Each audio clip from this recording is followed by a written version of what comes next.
Hello, everyone. I want to extend a warm welcome to our panel of esteemed colleagues and everyone watching online. I'm very pleased to present this event as part of the Dybbuk na Stulecie 100th Anniversary Online Festival in honor of the centenary of S. Anski's The Dybbuk, Between Two Worlds. Tonight, on the eve of the centenary of the play's world premiere, we begin our festival, hosted by Instytut Teatralny, the Theater Institute of Poland. And I invite those of you watching to attend online our additional free events today and tomorrow, culminating in the world premiere of an immersive Dybbuk-inspired performance directed by Paweł Pasini. More information is available on the Institute's website and on their Facebook page. Today, I welcome you to our panel, Between Two Worlds, Reflections on the Creation, Circulation, and Legacy of the Dybbuk on its 100th anniversary. I'm delighted to be moderating this symposium of international scholars whose research intersects with various aspects of the Dybbuk's worldwide impact and ongoing legacy. Our panelists join us from California to Israel and the spaces and places in between. Not only do these 7 scholars represent the range of scholarship inspired by and interacting with Anski's world-famous play, but this panel is itself a rich display of interdisciplinarity. The Dybbuk has touched and continues to touch disciplines, including but not limited to history, theater and performance studies, Jewish and Polish Jewish studies, Holocaust studies, and Yiddish studies. The following presentations reflect upon the nuanced history of the play itself, as well as the contexts within which it has impacted cultures and societies across the globe.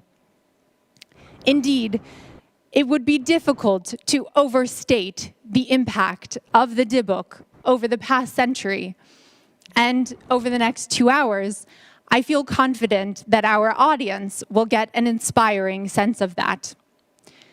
On a more personal note, I'm honored to be joined by this panel of esteemed scholars tonight, whose work has been so formative to my own ongoing research within the broader field of Dybbuk studies, if you will. And so, without further ado, I gladly introduce our first speaker tonight. Nathaniel Deutsch is a professor of history at the University of California, Santa Cruz. He is the author of The Jewish Dark Continent, Life and Death in the Russian Pale of Settlement, published by Harvard University Press in 2011, for which he received a Guggenheim Fellowship. He is the co-author with Michael Kasper of A Fortress in Brooklyn, Race, Real Estate, and the Making of Hasidic Brooklyn, forthcoming from Yale University Press, and the co-translator with Noah Barrera of Abraham Rechtman's memoir of Anski's ethnographic expedition, The Lost World of Russia's Jews, Ethnography and Folklore in the Pale of Settlement, forthcoming from Indiana University Press. Nathaniel, the floor is yours. Thank you very much. First of all, I want to thank Rachel Moss for inviting me and the Instytut Teatralny for hosting this wonderful event. I'm very honored to be participating. So the focus of my remarks today is going to be on one of the ways that Anski's work, the Dybbuk, has been understood over the years, and that is through an anthropological or ethnographic lens. And what I mean by that is, to what extent can the play be seen as a source, a witness, even a repository of folk beliefs and practices that reflect the life experience and traditions of the Jews of the Pale of Settlement, either at the time that Anski wrote it, or at least in the decades or century prior to the composition and performance of the play. Now, in fact, one of the ways that the play was critiqued, even early on, was that it was too much like a a repository, or even a museum of folklore traditions, and that quality may have hurt the play's dramatic force. One of the many hats that Ansky wore was, of course, an ethnographer. And although he wasn't trained as a professional ethnographer, in the same way that he engaged in many other activities over the course of his life, he without training, he became very involved in ethnography on the ground in the Pale of Settlement in its final years, in the years leading up to the composition of the Dybbuk. And in fact, one of the questions when it comes to the Dybbuk is, to what extent did he write the Dybbuk, or was inspired by the Dybbuk as he was engaging in this ethnography? What do I mean by the ethnography? Well, between 1912 and 1914, Ansky led what was known as the Jewish Ethnic Expedition into the Pale of Settlement. There were 3 seasons of the expedition, basically during the summer months when it was possible to more easily travel in the Pale. He and a team of photographers, musicologists, former yeshiva students, visited roughly 70 shtetls in 3 of the provinces that had some of the oldest Jewish communities, and particularly communities that had a large historical and contemporary Hasidic presence. In those communities, he and his team and the members of the team changed over the seasons of the expedition, collected hundreds of tales. They used wax cylinder recording equipment to record songs and stories. They took hundreds of photographs. They made drawings, and they created what became the most important archive of Eastern European Jewish folk traditions. And many of those materials went into the second outcome of Ansky's ethnographic work during this period, which was the creation of a museum in St. Petersburg. So he actually did, in fact, create an ethnographic museum. Now, one of the things that I want to note about the relationship between ethnography and the Dybbuk is that Ansky's ethnographic was itself very performative. And one of the things you get very strongly from the memoirs that were written by members of the ethnographic team, the only full-length one was written by somebody named Abraham Rotman, which, as Rachel mentioned, I recently co-translated and will be coming out soon. But then there were also much shorter memoirs that were published in different languages over the years, is that Ansky and his fellow team members would basically perform when they arrived in the shtetls, and in fact were, at least on one occasion, mistaken for traveling performers themselves. What do I mean by performing? Well, Ansky, for example, would pretend to be somebody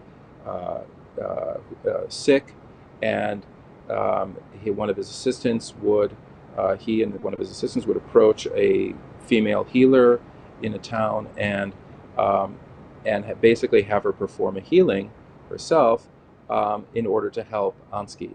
In other times, Ansky would pretend to be things he wasn't. For example, he pretended to not be a Kohen, so he would get access to Jewish cemeteries without the disapproval of local Jews who would not approve of a Kohen visiting a cemetery, which according to Jewish law is prohibited.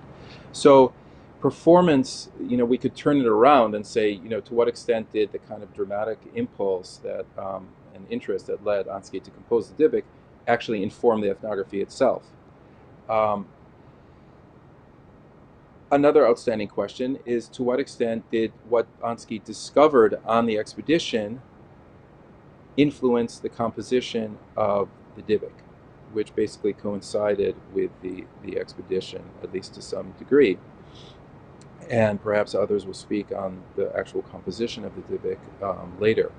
Well, this brings me to another source of the expedition and potentially of the Dybbuk, which is Yizkor Bicher, that is, memorial books that were produced after, typically, there are a few cases before the Holocaust, but typically after the Holocaust by Jews who had survived the Holocaust in communities throughout Eastern Europe, or who had left before the war, but had learned about the fate of their community after the war.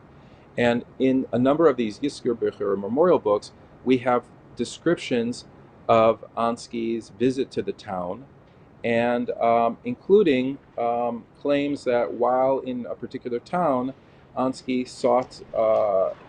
learned information that he later put into the Dybbuk. And for example, in Vishnevitz, we have the Yizkor book. We have an article in the Yizkor book that somebody wrote again after World War II. The English title, it was a Yiddish article, but the English title is "The Grave and the Dybbuk, or Ansky in Vishnevitz." So there's a number of examples I could give of that, where at least in terms of the way that people recall his visit, they now remember by this time the Dybbuk had already become a very well-known play and ultimately a film, and so there was also a incentive for some individuals at least, to claim that Ansky gained his inspiration through a visit to their particular town. But in fact, I do think that there's a lot of evidence that Ansky, that there were elements that later made their way into the Dybbuk from his visits to the different Städte, to the different towns in the expedition. A third thing that Ansky did, in addition to the museum and the expedition itself, was he composed, with the help of assistants, something called the Jiddische Ethnographische Programm, the Jewish ethnographic program, which was massive more than 2,000 question ethnographic questionnaire, which covered the entire Jewish life cycle, which I should point out, and this is relevant for the Dybbuk itself, did not begin with the birth of the individual, but actually the questions begin with what is the soul doing before it enters the body, and then ends not with the physical death of the individual, but with the fate of the soul once physical death occurs.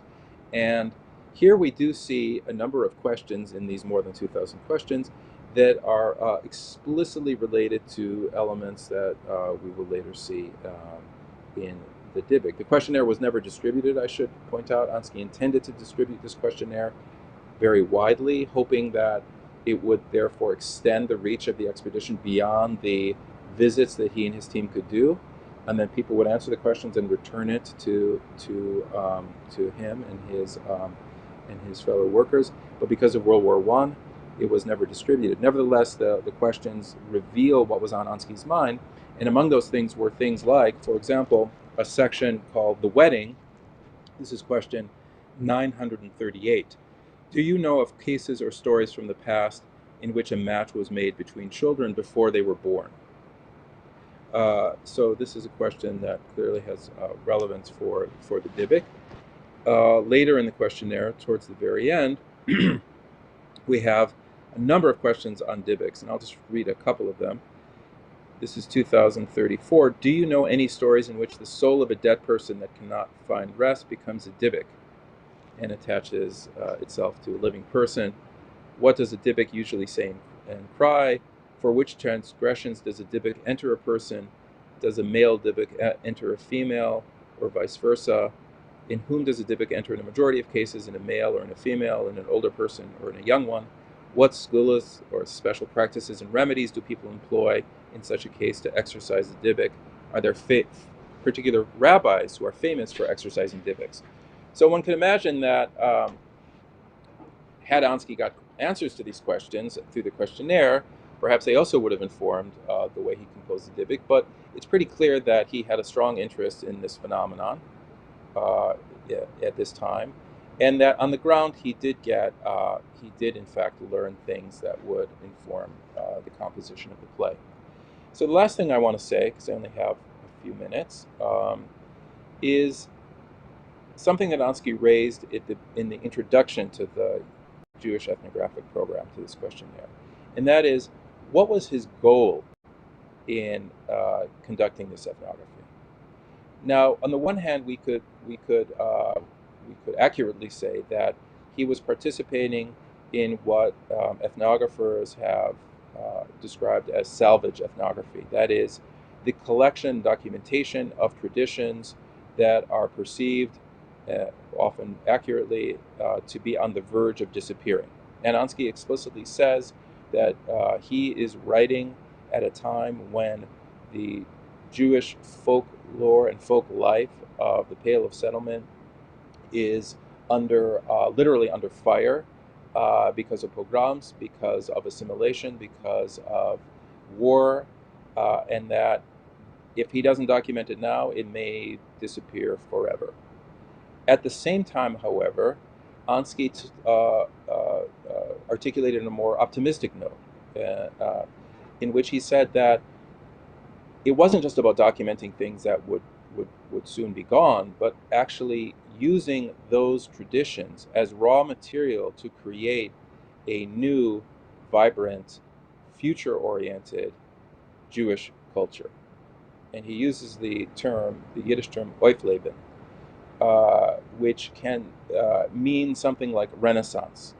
So just as the original European Renaissance employed classic Greek and Roman traditions in order to create new cultural formations, Ansky envisioned his ethnographic work as, in fact, leading to the creation of new forms of culture, songs, literature, and of course, theater that would constitute a new kind of Jewish culture that would attract and inspire, particularly young people, but that would be authentic insofar as much or most of its raw material actually what drew on the long-standing, in this case, Eastern European Jewish folk tradition.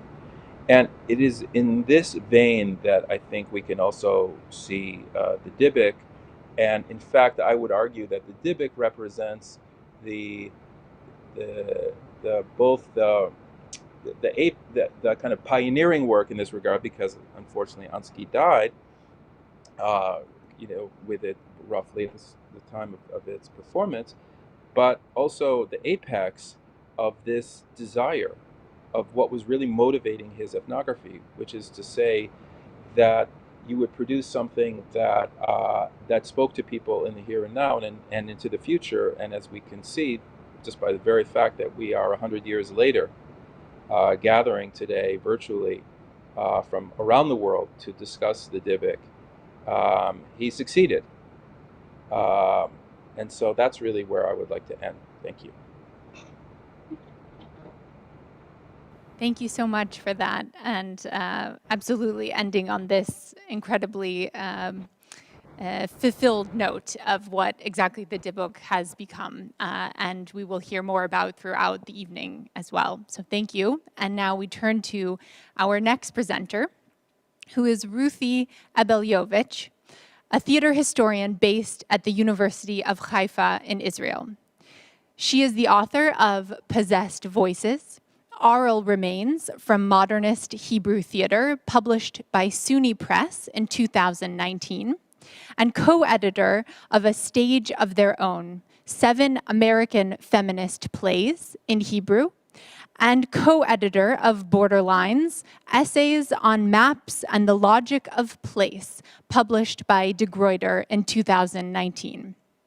Her articles have appeared in the journals TDR, Journal of Classical Sociology, Theater Research International, Theater Journal, and Performance Research. Her new research project, Yiddish Popular Theater from 1880 to 1920, Performance as Knowledge, recently received funding for 2021 through 2025 from the European Research Council. The floor is yours, Ruthie.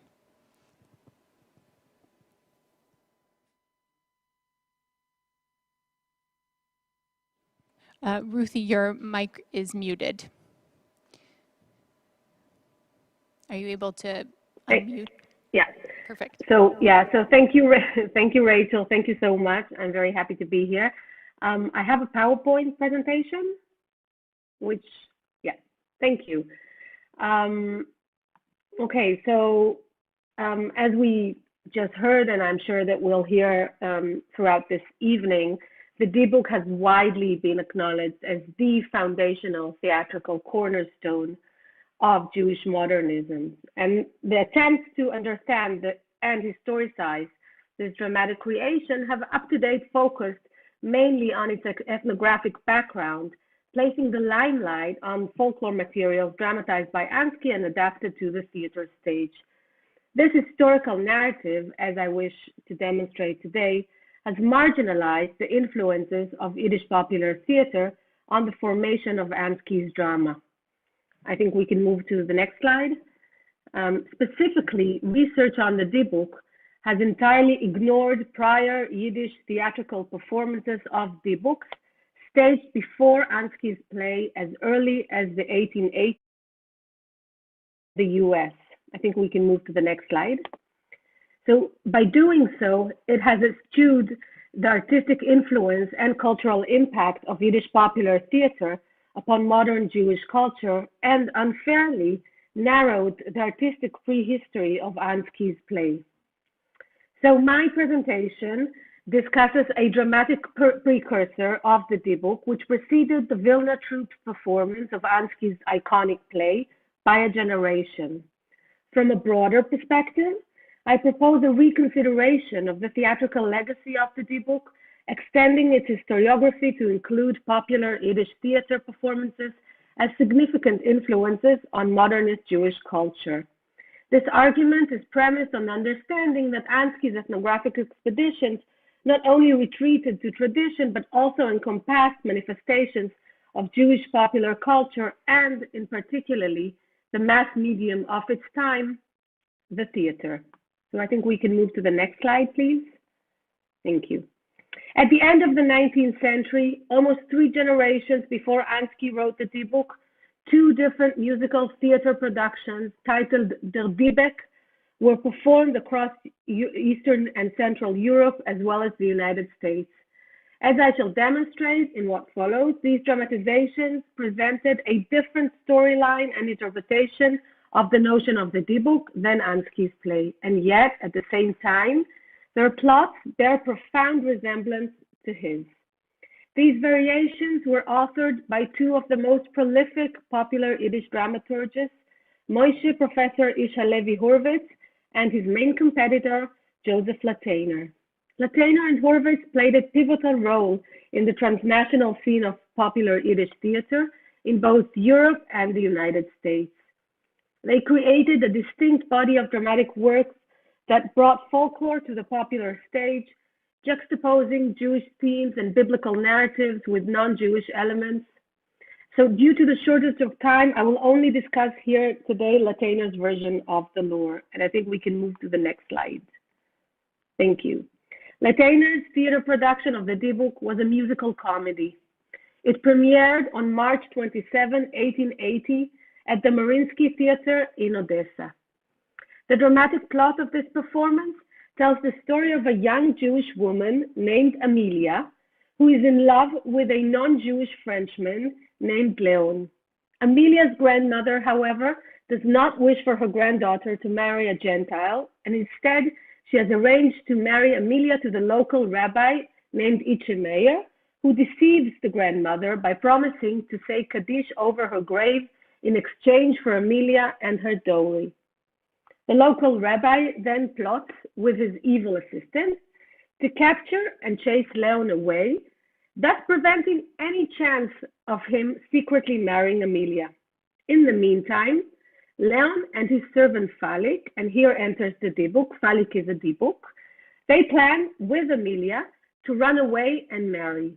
They find refuge from Itche Meir in some hole in a brick wall, apparently a broken segment of a dilapidated house that was positioned on the theater stage. Note that, as a Dybbuk, Falik can appear both as a person and as a ghostly presence. He can traverse physical boundaries and thus enter and exit the wall freely. While the lovers and the Dybbuk are hiding inside the wall, a troupe of Hasidic men and women led by their rabbi Itche Meir enter the stage. Now just imagine the scene. The men were wearing long kaftans, the women attired with kerchiefs on their heads, and together they sing and shout, determined to catch the Dybbuk. Falik, the Dybbuk, then reappears out of the hovel and generates a comic chaos and disorder around. The turmoil ends when the rabbi and his army defeat the Dybbuk and arrest him together with Leon. And what becomes of Amelia? Tormented by her love and disappointment by her contrived marriage, Amelia becomes severely ill.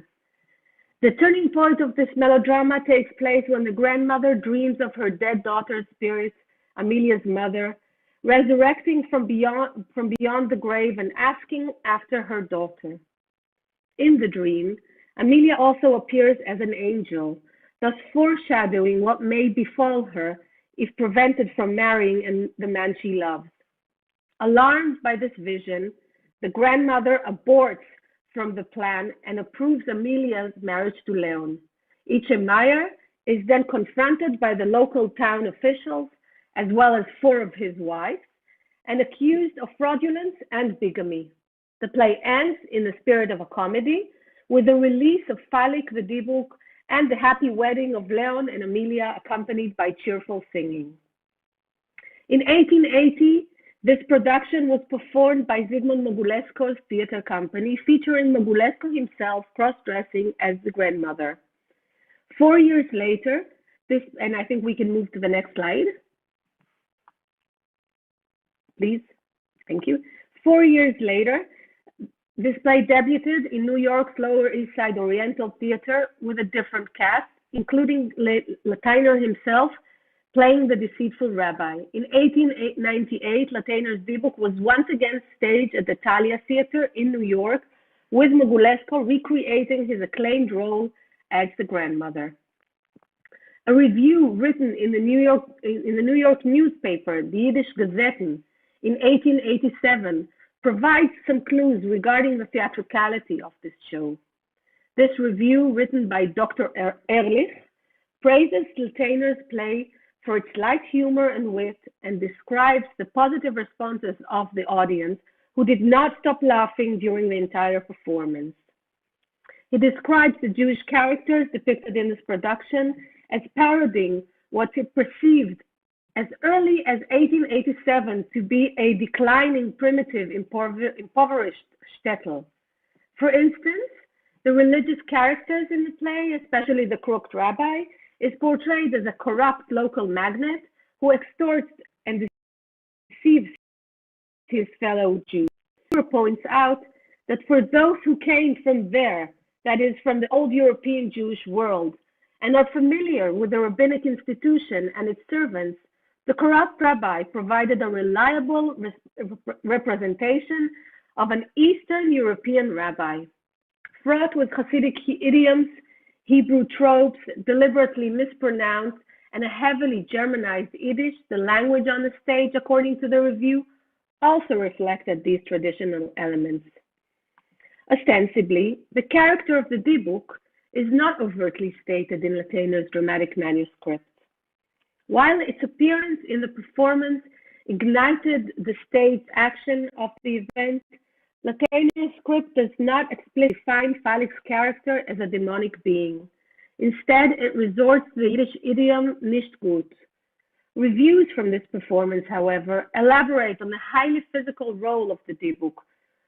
While these elements do not flesh out in the written drama, they were apparently central to the performative experience of the show. An indication of this sort of action, dramatized by the role of the Dybbuk, features, for example, in a review describing the Dybbuk entering Amelia's dress, from which he controls her body movement. Throughout this performance, the figure of the Dybbuk transfigured from a demonic human-like presence onto a spirit that possesses the fictional space. Throughout the performance, he metamorphosed from an embodied presence into a disembodied voice, disappearing into the inside of a brick wall or under Amelia's dress. Lateiner's Der Dybbuk raises many questions. Was Ansky aware of these early popular productions of the Dybbuk when he wrote the play? Did members of the Vilna troupe, their director David Herman, attend these performances? At this stage, answers to these questions remain speculative. Lateiner's production toured across Eastern Europe and the US. We could thus assume that at least some of the audience members who attended the Vilna troupe's production of the Dybbuk were probably familiar with Lateiner or Hurwitz's popular performances. And yet, current scholarship has not included a discussion of Lateiner's drama and does not link its dramatic plot or imagery to Ansky's Dybbuk. Furthermore, mentions of pre-Ansky dramas do not point to the possible link between these cultural iterations and Ansky's play. Why then were these performances excluded from the historical narrative? We can move to the next slide, please. The story of the early popular Yiddish productions of the Dybbuk sheds light on the prolific Jewish theatrical landscape. It was widely considered low, delegitimized by Jewish intellectuals, journals, and scholars, and dismissed as a primitive, banal, and worthless form of spectacle, calling it shund, wordly meaning trash in Yiddish, denoting popular culture in bad taste.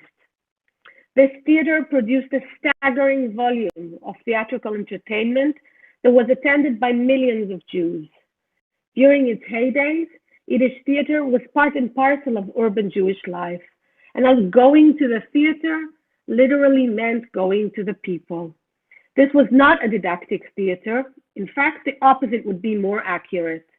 The popular Yiddish theater at the turn of the 20th century was set on par with illegitimate social behavior.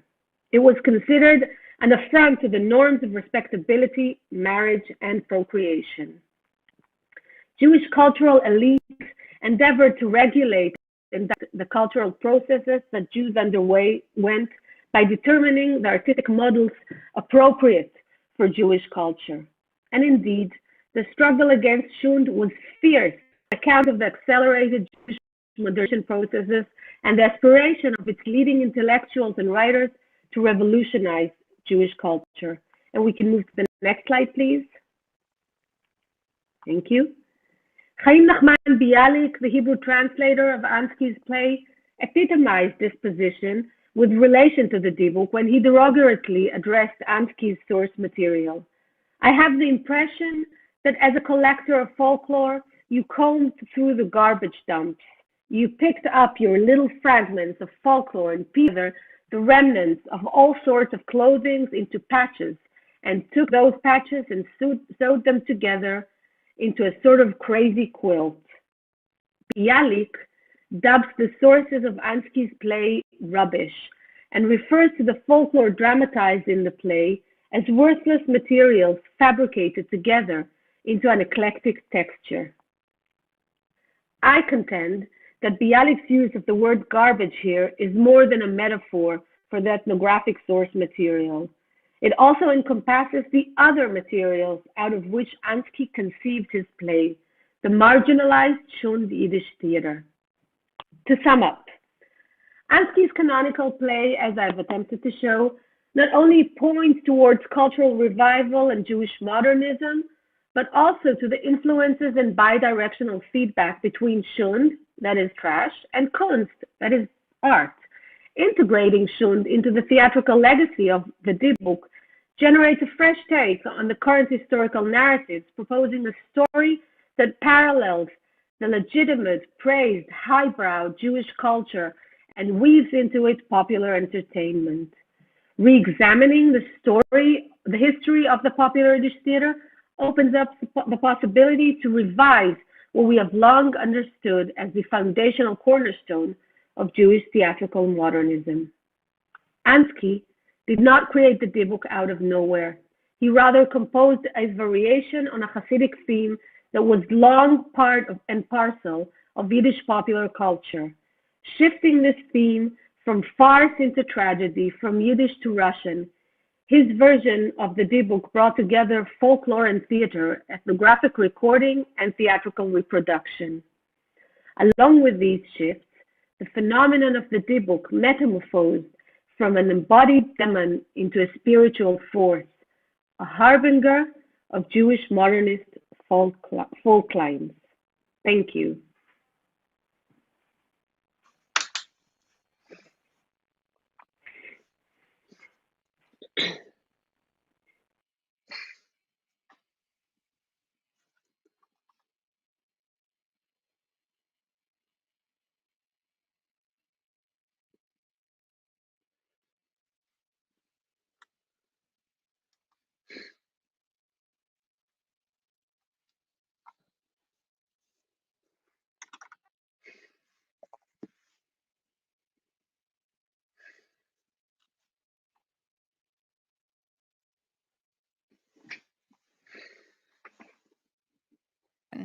Her writing about Yiddish theater has appeared in Theater Journal, Theater Survey, Modern Drama, American Theater, and other journals. Debra, the floor is yours. Wonderful. Thank you so much, Rachel, and thank you to everyone organizing this event. It's really a delight to be communicating with so many scholars from around the world about the Dybbuk. At this moment, on the cusp of the 100th anniversary of the very first Dybbuk production, which is what I'd like to talk with you about today. So I would like to start by telling you a little bit about the Vilna Troupe. The Vilna Troupe was a Yiddish art theater that emerged in 1915 and became a bit of an international sensation between the two world wars. And a large part of the way that the Vilna Troupe became that international sensation was through the Dybbuk and through its initial production of the Dybbuk. From its very inception, the Vilna Troupe was a fully global phenomenon.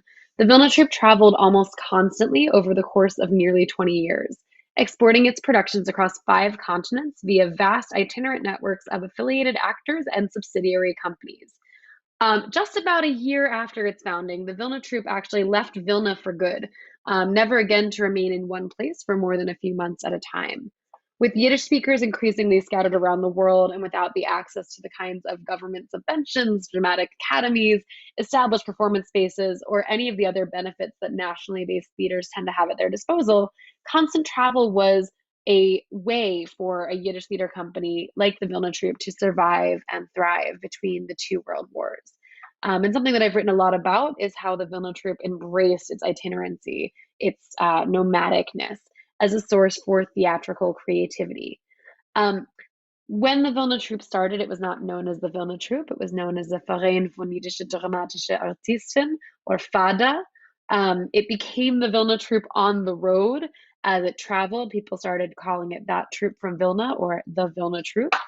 But the Vilna Troupe, from that very first tour in 1917, it became something that was no longer just a local organization based in Vilna, but a touring theater company without any particular home base.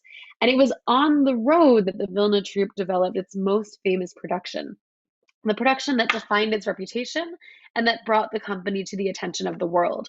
And that production, of course, was the Dybbuk, which premiered just about 100 years ago tomorrow in 1920. The Vilna Troupe was the very first theater company to produce this play in any language. And of course, the Dybbuk remains to this day the most frequently produced Yiddish drama. The Dybbuk is arguably, we could say, the most influential Jewish drama of the modern period, reaching hundreds of thousands of theater goers across a diverse demographic sweep from its first production in 1920 until today. In just the first year of performances alone, the Vilna Troupe performed the Dybbuk over 390 times to a cumulative audience of over 200,000 theater goers. The Vilna Troupe's Dybbuk premiere, we can think of it as the moment when Yiddish theater began to play a significant role in the modern theater at large. The Dybbuk was responsible for introducing theater artists around the world to Jewish theater many times for the first time, and it sparked lasting collaborations between Jewish and non-Jewish theater artists. It was also a major turning point in the Vilna Troupe's own artistic development. Before the Dybbuk, the Vilna Troupe's production style was basically a low-budget, highly portable imitation of the Moscow Art Theater, or at least what they thought the Moscow Art Theater was doing. But starting with the Dybbuk, the Vilna Troupe started to develop its own distinct aesthetic, that brought together styles and staging practices inspired by the various theatrical cultures that Vilna troupe actors encountered on the road on their travels. In the case of the Dybbuk, this was a fusion of the Moscow Art Theater's ensemble style combined with the German expressionism of Max Reinhardt and others working in Berlin, and merged with the modern neo-romanticism of the Young Poland movement in Warsaw, all blended together within a decidedly Jewish framework.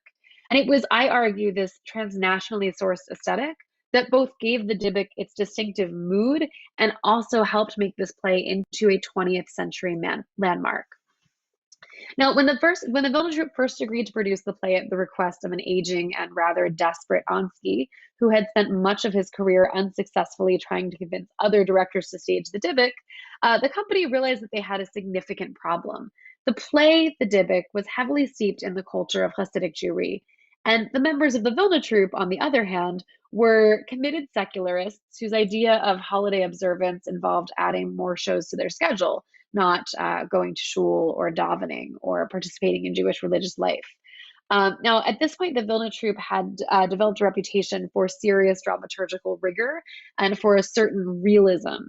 And so the actors were really concerned that if they didn't have the proper religious and thoroughly steeped Hasidic context, that it would not be in keeping with the reputation that they had established.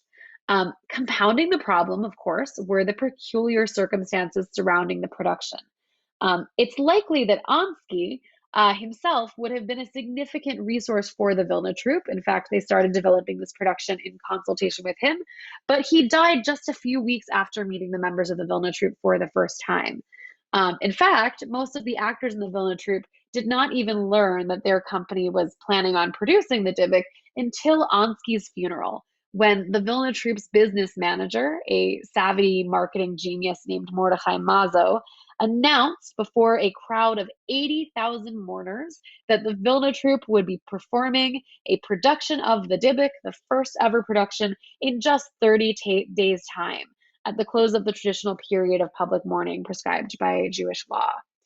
And so the Vilna troupe was desperate for some Hasidic expertise. They were extremely pressed for time, and they invited a new director named David Herman to join the company. Herman was, in many ways, the ideal candidate for the task. He was raised and educated in a very traditional Hasidic household, so he had the proper religious credentials, but he was also a secularist like the rest of the members of the Vilna troupe who had rebelled and left the fold, so he could also identify with the Vilna troupe's repeated insistence that Yiddish theater done right could one day replace the synagogue as the central institution of Jewish communal life. So the Vilna troupe turned to David Herman for his religious expertise, but David Herman had other ideas. He was more interested in introducing the actors to new aesthetic ideas and concepts culled from his encounters with avant-garde theater artists across Poland, Austria, and Germany. For the founding members of the Vilna troupe, who had grown up in the heavily Russified Jewish communities of the Pale of Settlement, Russian theater was virtually synonymous with high art culture. It was what they knew to look towards. So the primary goal of the Vilna troupe initially was simply to imitate the work of its Russian art theater counterparts as precisely as possible. But David Herman's approach to theater came out of a bit of a different context. That of Congress Poland, a region that had maintained a distinct cultural identity despite being under Russian rule. David Herman had started off his theatrical career as one of the first Jewish students to enroll in Warsaw's Polish Dramatic School, where he trained under some of the most innovative avant-garde Polish directors of the period. After he graduated, he moved to Vienna, a major center of turn-of-the-century theatrical modernism, where he started a German-language theater company, traveled widely across Austria and Germany, and became an avid devotee of Max Reinhardt and his work. So during rehearsals for the Dybbuk, Herman did provide the Vilna troupe with the religious context they were looking for, but at the same time, he also introduced them to the latest currents in German and Polish theater. And this fusion, this aesthetic that he developed, this fusion of deeply sort of religiously steeped Hasidic sort of Jewish communal experience and art, alongside elements drawn from Polish and German avant-garde theater, this, I argue, was what enabled the Vilna troupe's Dybbuk to appeal to uncommonly diverse audiences around the world. So, about 100 years ago, this week. What was the Vilna Troupe's Dybbuk like? The Vilna Troupe's Dybbuk began with the stage curtain opening to reveal a secondary curtain, a gigantic oversized tallis or prayer shawl that framed a German entire action of the play. As one Yiddish reviewer described the Dybbuk's opening moments, this tallis immediately put us into a symbolic, mystical mood and exposed us to the proper perspective on the play. The tallis curtain was both a constant reminder of the Jewish landscape of the Dybbuk. It, of course, evoked specific ritual acts like the ceremonious opening and closing of the synagogue ark, and of its aesthetic connection to modernist Polish and German theater, the framing of the German-inspired expressionist set, and also the connections to kind of ritualistic modalities that were very common in Polish avant-garde theater of the period. David Herman also introduced several new additions to the play. He introduced an expressionist dance of death just prior to Leah's wedding night possession, which of course became an iconic feature of the play, and also a lengthy prologue before the curtain opened that described how Leah and Honen's souls were unconsciously drawn towards one another before birth. So this was the Dybbuk's 1920 premiere in Warsaw, and it was a tremendous sensation. But more than any individual production, it was the Vilna Troupe's tour of the Dybbuk that introduced theatergoers around the world to the Yiddish stage.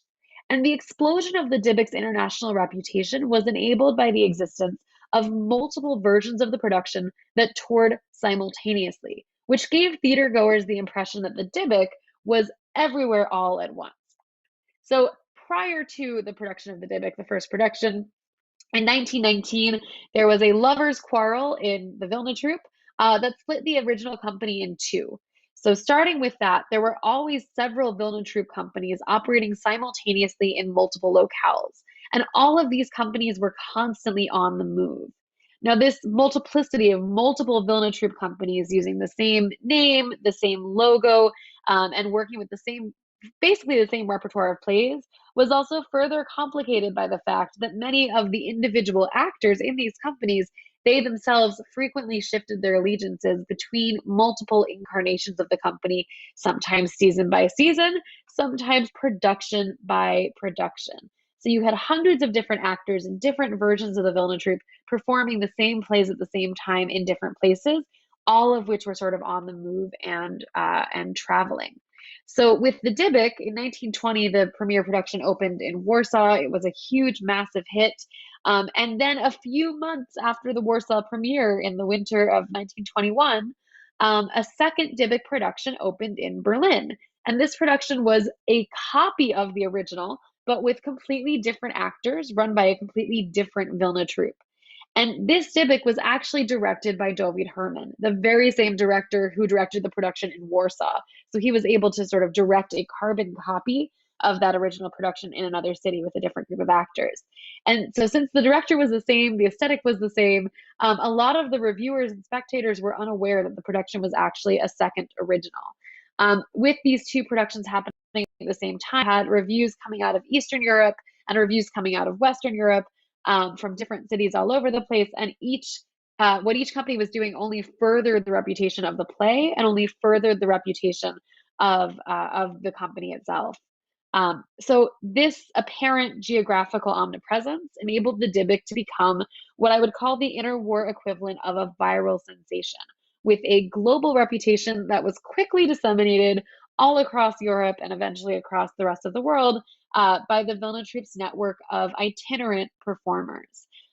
This was a key part of how what the press referred to as Dybbuk mania swept across Europe and swept across dozens of countries. And of course, by the 1930s and 40s, the Dybbuk had become a fixture of the modern repertoire across 5 continents, in Yiddish, Polish, English, Italian, Hebrew, Norwegian, and dozens of other languages. So the Vilna Troupe was not just a theater company, it was kind of a broad cultural phenomenon, a kind of a brand. And the play that sort of plugged into that just the moment that the Vilna Troupe was building this global identity for itself and splitting off into these different constituent groups, that play was the Dybbuk. So the it was the very sort of fundamental instability, flexibility, and changeability of these different Vilna troop companies, combined with their global presence, combined with the sort of globally sourced aesthetics of this initial production of the Dybbuk, that enabled the Vilna troupe and its Dybbuk to become a truly global theatrical sensation. Thank you so much, Debra, for leading us into this moment of Dybbuk saturation, and particularly in Poland, which will take us to our next speaker. I will take one moment to just encourage audiences who are watching at this halfway point to put questions in either of the viewing platforms in case we will have time at the end, which we may. So our next speaker is Michael Steinlauf, who is the author of Bondage to the Dead, Poland and the Memory of the Holocaust, as well as numerous studies of Yiddish theater and Jewish popular culture in Poland. His writings have been translated into Polish, Hebrew, German, and Italian. He has also been involved in Jewish memory work in Poland, including serving as chief historical advisor and curator of modern Jewish culture for the Museum of the History of Polish Jews in Warsaw. The floor is yours, Michael. Thank you. Oh, I can't. Oh, I see. I'm not supposed to hear myself. Okay. So, a great pleasure to be here. A great pleasure in the midst of this pandemic. Okay. Tell me who you are. The maiden Leah implores the spirit of her dead lover, Hanan. He has been exorcised from her body and can now only return to her soul. I have forgotten, replies the Dybbuk. It is only through your thoughts that I can remember who I am. Leah will die to be with him, and thereby, presumably in the spirit world, help him remember. The Dybbuk, however, once set loose upon our world, will also maintain its presence here, both on the stage and off. It will wander our world restlessly, indefatigably, and thereby embody Joanna Tokarska-Bakir's appellation, something lost that seeks its name. And seeks its language too. For the Dybbuk was born amidst a polyphony of languages. Thanks to Seth Wolitz, we now know that Ansky, aiming his play at a Russian audience, first wrote the Dybbuk in Russian and only later translated it into Yiddish. Then, wandering through war and revolution, Ansky lost his copy of his Yiddish text. But the Hebrew poet Chaim Nachman Bialik had made a Hebrew version of the Dybbuk, which he gave Ansky, who then translated it back into Yiddish. This was the version of the play that the Vilna troupe I'm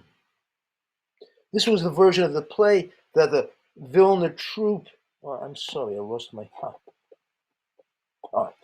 That the Vilna troupe opened exactly 100 years ago at Warsaw's Elysium Theater, from whose stage Ansky's Dybbuk first wandered into our world. Already a creature of absence, speaking through other mouths, in voices not its own. Walter Benjamin's notion of pure language, quote, which no longer means or expresses anything, but is relevant here. For Benjamin, such a language is that of primal creation, the tongue in which God spoke the world into existence.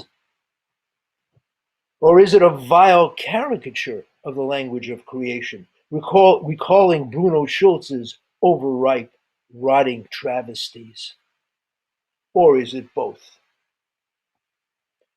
We not only have before us a creature that has lost its name, but also that has lost or never had its own language.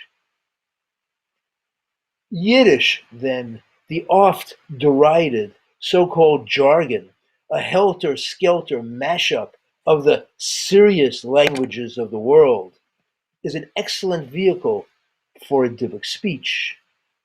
As a Yiddish actress is said to have told Franz Kafka, I speak every language in the world, in Yiddish.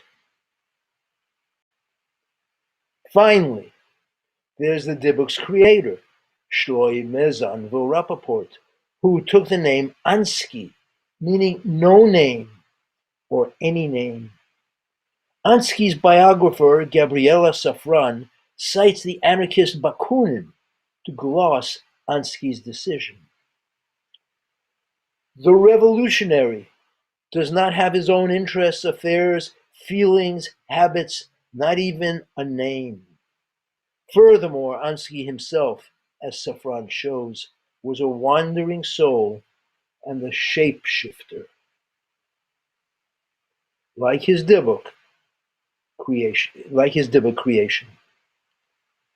From heretic and maskil, to miner and socialist, to Jewish socialist and Jewish ethnographer, always a revolutionary, however, and always homeless.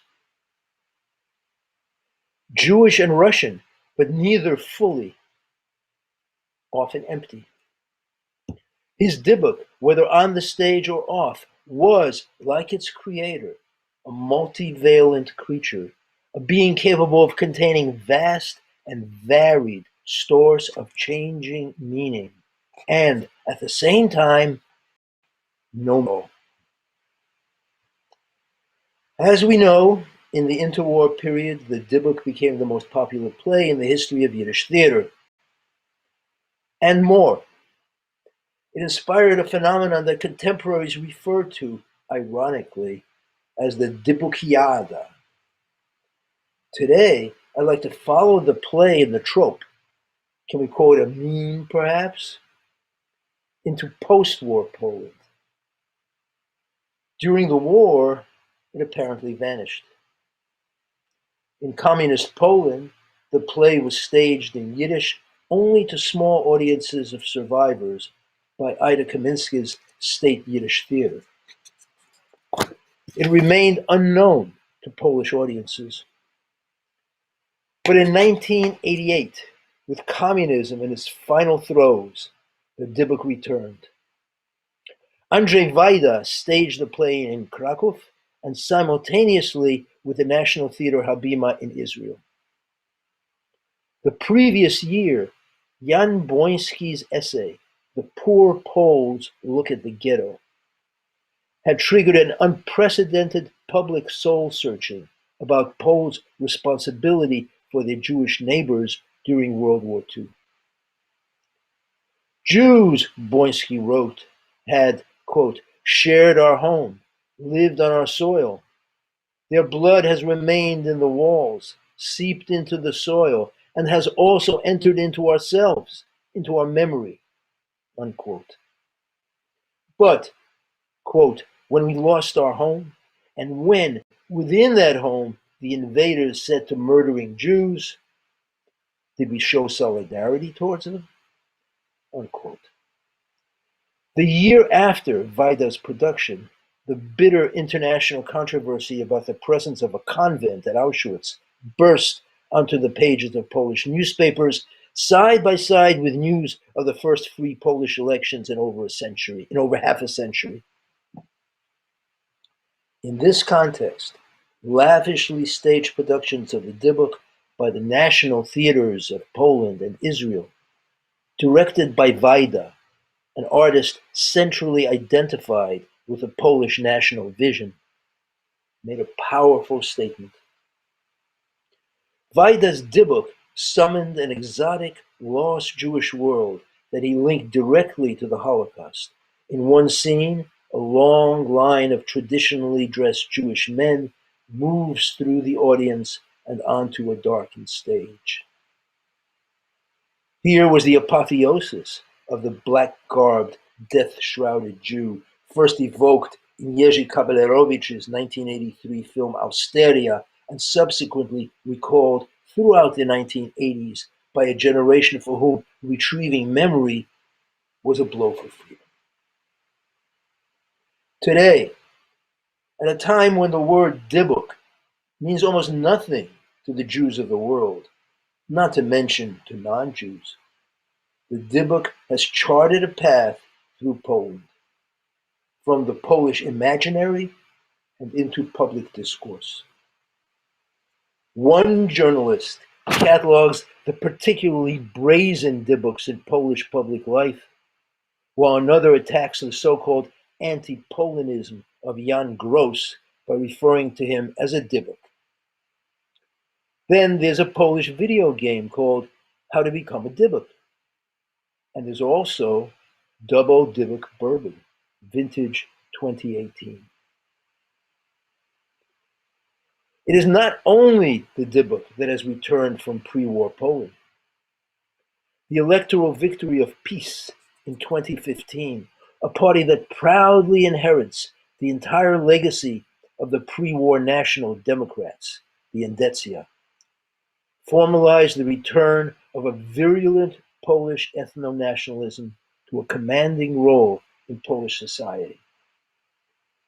If an earlier post-war period saw the emergence and grudging acceptance of a narrative of the Polish past based in historical fact, a confrontation with what has been referred to as the dark pages of our history, the current period has launched a narrative based in myth, that is, in fiction. From the Warsaw Uprising of 1794 to that of 1944, the past is read exclusively as a narrative of Polish martyrdom and heroism. The suggestion that during World War II, Poles did anything other in relation to their Jewish neighbors than attempt to save them is widely attacked, often seen as part of the ongoing effort by world Jewry to besmirch the good name of Poland. With peace and power, such notions are taught in schools and churches, conveyed by cultural institutions, and propagated in much of the press. Will the Dybbuk, on the stage, on the street, as trope, as preoccupation, as memory, as name, in all its multivalence, have a place in this world? In keeping with what we know of its habits, we can suspect that it will have everything and nothing to do with it.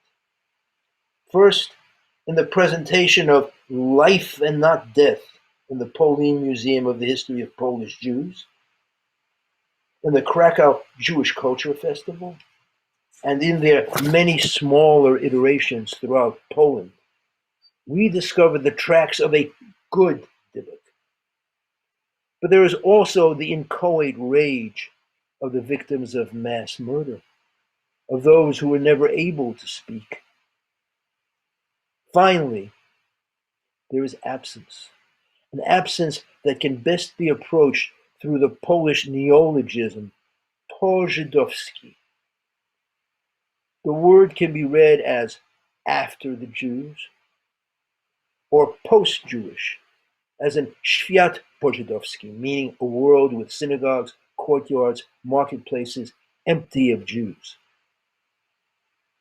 It can also be read as once belonging to Jews, or ex-Jewish, as in Mienie po-Żydowskie, designating the many varieties of Jewish property, land, factories, warehouses, money, jewelry, furniture, clothing, dishes, linen, toys, taken, appropriated from the vanished Jews by their Polish neighbors. Here is how the prescient critic Kazimierz Wika, writing in 1945, described the anguish that awaited Poles. From under the sword of the German butcher, perpetrating a crime unprecedented in history, the little Polish shopkeeper sneaked the keys to his Jewish competitor's cash box and believed that he had acted morally. To the Germans went the guilt and the crime. To us the keys and the cash box. The storekeeper forgot that the legal annihilation of an entire people is part of an undertaking so unparalleled that it was doubtless not staged by history for the purpose of changing the sign on someone's shop. The methods by which Germans liquidated the Jews rest on the Germans' conscience. The reaction to these methods rests, nevertheless, on our conscience. The gold filling torn out of the corpse's mouth will always bleed, even if no one remembers its national origin. Here too, perhaps most ineradicably, the tracks of the Dybbuk as it stumbles along its twisting path define the landscape of Jewish absence. And that path may suddenly bring the Dybbuk out of Polish and into global trauma. Amidst the progress of the coronavirus as it devastates the planet, we note the confluence of two centennials, that of the influenza epidemic of 1918 to 20 and the premiere of the Dybbuk. As we search for meaning, the multivalent Dybbuk may now perhaps stumble beyond coincidence and into synchronicity. Thanks. Michael, for this outline of symbolic resonances between the Dybbuk and in particular Jewishness in Poland.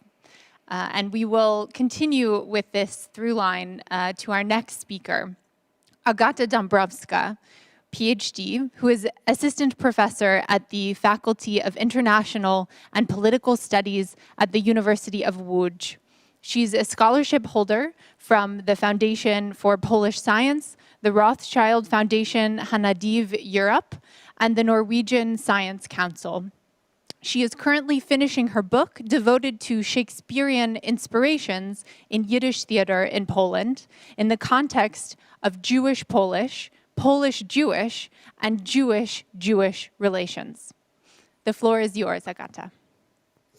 Thank you very much for the invitation, and good evening, everyone. Today, I would like to analyze the reception of the Dybbuk productions directed by Marek Arenstein and staged in Łódź and in Warsaw in 1925, and particular attention will be paid to the presence of the drama in the anti-Semitic discourse in interwar Poland. I will focus mainly on the political meaning of the production. I don't know, can you see my presentation? Because I'm not sure. Yes, we can see. Mm-hmm. Okay, I will focus mainly on the political meaning of the production. It was Arenstein who said in his interviews that his Dybbuk was a kind of political act or agreement furthering Polish-Jewish understanding and common cooperation. This bold idea was then taken up and amplified in the pages of both Polish and Yiddish newspapers, which I divided for the purpose of this presentation into two groups. The first one include moderate press, promoting progressive approach to Polish-Jewish relations, such as Hain, Der Moment, Wiadomości Literackie, Kurier Polski should be mentioned here. And the second category encompasses Polish nationalist press, very often presenting anti-Semitic cliches and viewpoints. This group, among the others, includes such papers as Polak Katolik, Polska Narodowa, Gazeta Poranna 2 grosze, and przegląd wieczorny. The press discourse was focused on several issues, and I have chosen to refer only to 4 of them because lack of time. Firstly, journalists tried to answer the question whether the Dybbuk's productions were able to break down the wall of hostility and alienation between Jewish and Polish culture. And it was agreed both in moderate and anti-Semitic press that the Dybbuk constituted terra incognita to Poles, and attending Arenstein's production were compared to discovering of unknown land, and this approach could be illustrated with the quotation from Jakob Appenschlag, who wrote in Nasz Przegląd that Dybbuk was more foreign to Poles than theater of faraway China, and that Polish productions were for sure a significant turning point in Polish way of thinking about Yiddish literature. This idea was shared also by other Polish critic named Tadeusz Bojżeleński in Kurier Polski. Quite an opposite view was presented in Hind, where the reviewer warning his readers that let not think that the Dybbuk on the Polish stage signifies a break in the Chinese wall, which divided the two peoples who have lived side by side for hundreds and hundreds of years, yet are still so totally strange to each other. The role of the Dybbuk in breaking the wall between Poles and Jews was also commented as well by the journalist of Nationalist Przegląd Wieczorny, and the critic wrote that actually the Aryan mind is unable to follow the foreign and strange plot of the Dybbuk, and that it's easier to understand Chinese or Japanese literature than the drama written in jargon. And it was also added that there is nothing worth to learn from the play. The idea that Dybbuk was not suitable for a Polish audience was also shared by the journalist of another nationalist newspaper, Gazeta Poranna 2 grosze, Morning Daily. The journalist protested against staging the play, which in their opinion was an element of Jewish propaganda. The play, directed by so-called Jewish liar who was hiding his real identity under the Christian name Andrzej and fake last name Marek.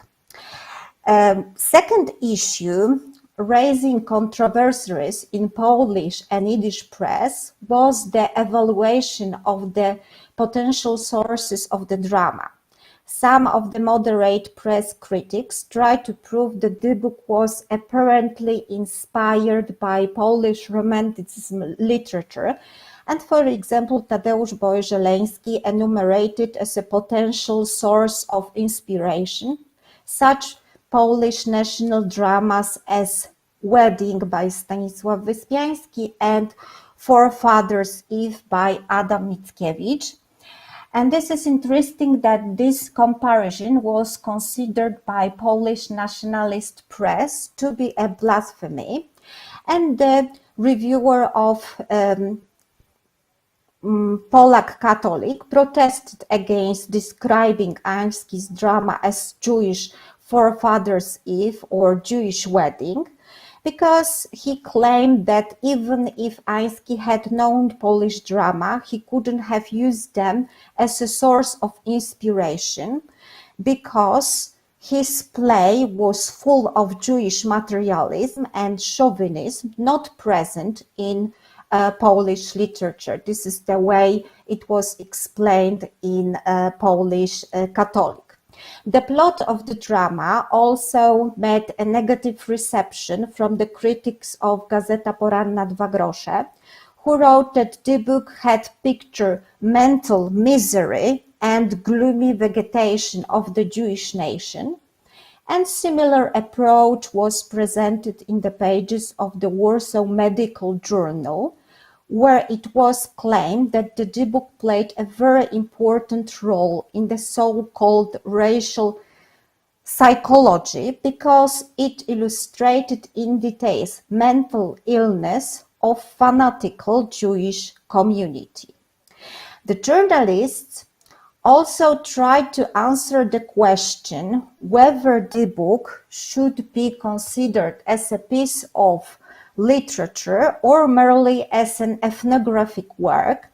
And for example, Antoni Słonimski, Polish critic, quite often skeptical about the quality of Yiddish dramas, wrote in Wiadomości Literackie that Ański drama was a great piece of literature, a faithful portrait of Jewish customs, rituals, and mysticism. At the same time, the nationalist press presented totally opposite point of view, and it was argued that the Dybbuk should not be considered as a drama, but only as an ethnographic work. And again, a reviewer of Gazeta Poranna 2 grosze called the play the exotic and moral museum exhibit. The journalist ironically thanked the theater manager for the possibility to see the interesting world of Jewish ghetto, which the journalist couldn't and didn't want to experience in reality, because, as it was said, he didn't want to smell the garlic and Jewish dirt. The productions of Dybbuk, especially the one staged in Warsaw, brought attention of both moderate and nationalist press, mainly due to the first-rate Polish cast, which included the well-known actor Wojciech Brydziński, who enacted the Miropoler Tzadik. The reviewer of the Moment wrote that actor was like a patriarch of the family and the protector, the guardian of the lost souls.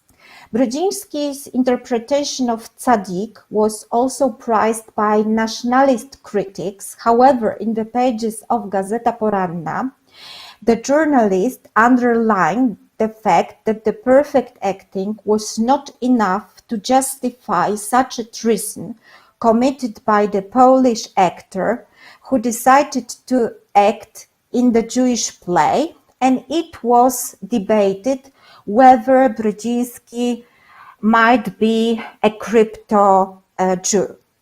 Another controversial issue discussed by the journalist was a tendency of Polish actors to żydłaczyć, using the intonations associated with the stage Jew of Polish fairs.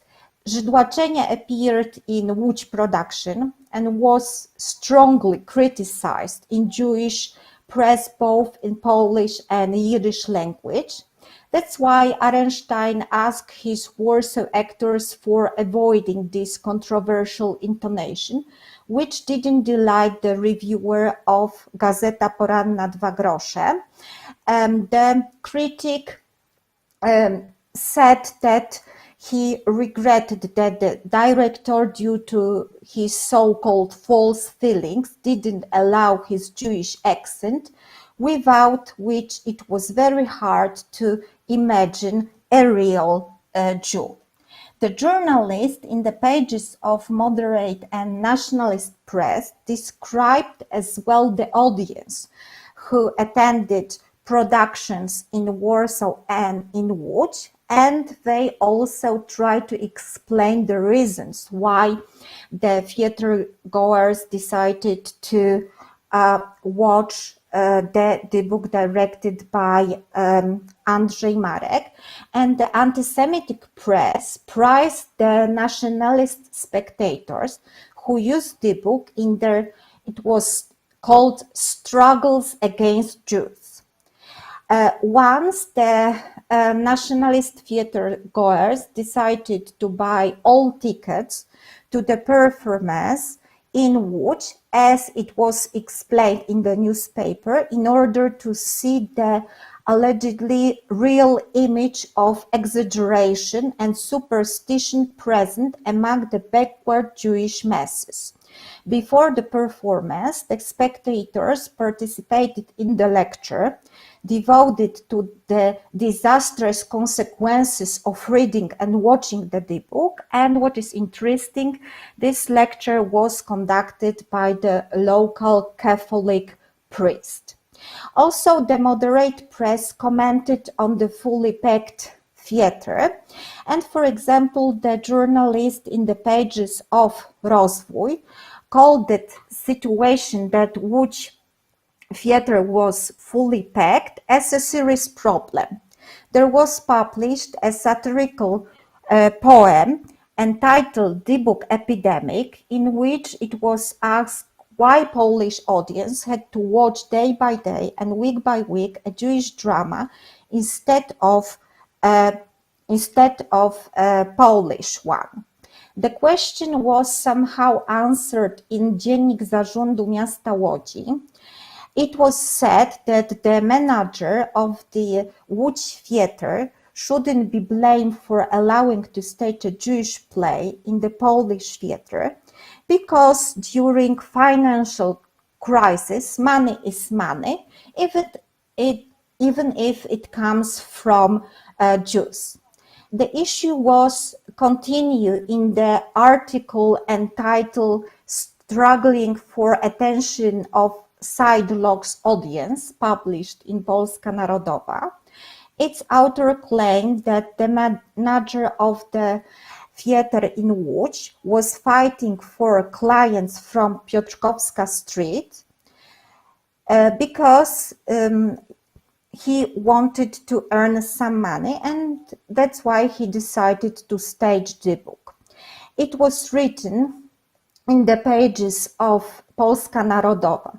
The posters look very impressive with the images of Gudłaje, an offensive term for a Jew, dressed in fox caps. Men experience pleasant feeling looking at patriarchal birds and lock-side curls and many other onion ritual specific. However, all these efforts are quite questionable, and the manager of the theater must be aware that winning Jewish audience means losing Polish one, who should start boycotting the theater.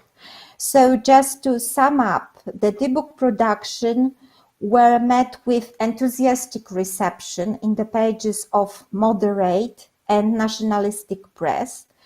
However, it should be mentioned that while a large number of reviewers treated the book as a kind of Jewish national manifesto, a great piece of literature, at the same time this work was used by Polish nationalist circles to manifest their aversion to Jewish culture. Thank you very much for the attention. Thank you so much, Agata, for your paper placing Dybbuk at this intersection of nationalisms. So we will turn now to Diego Rotman, who is a senior lecturer, multidisciplinary artist, curator, and head of the Department of Theater Studies at the Hebrew University in Jerusalem. His research focuses on performative practices as related to local historiography, folklore, and Yiddish culture and theater. And he has published essays on Yiddish theater in Israel, the political satire of Jiggin and Schumacher, and Israeli contemporary art. His book, The Yiddish Stage as a Temporary Home on Jiggin and Schumacher's Theater from 1921 to 1980, will be published in English by De Gruyter Press in February 2021. Thank you, Diego. The floor is yours. Thank you.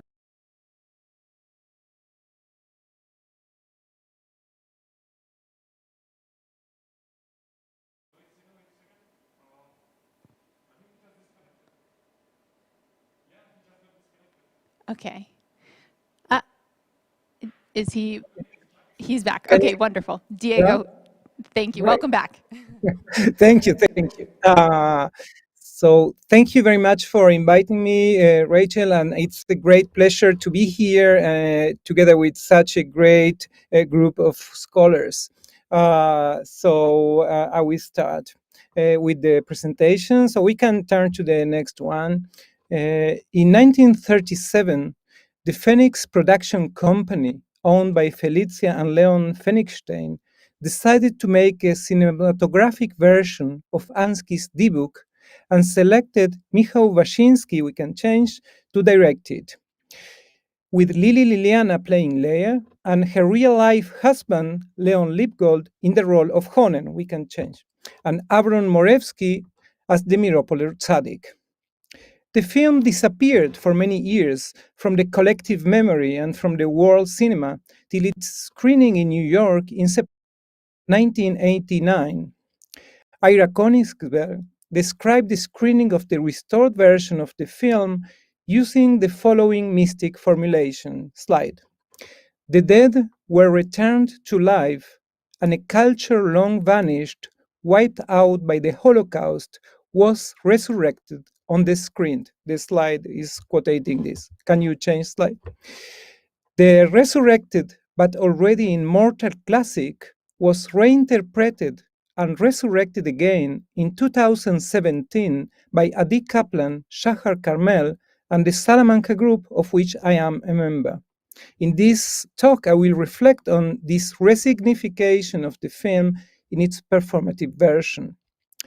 So in November 2014, as a part of a performance festival devoted to a revisitation of Ansky's Dybbuk, Caplan and Carmel, a couple in the real life also, presented a re-edited version, 20-minute version of Bashinsky's film, the time limit imposed on works participating in the festival.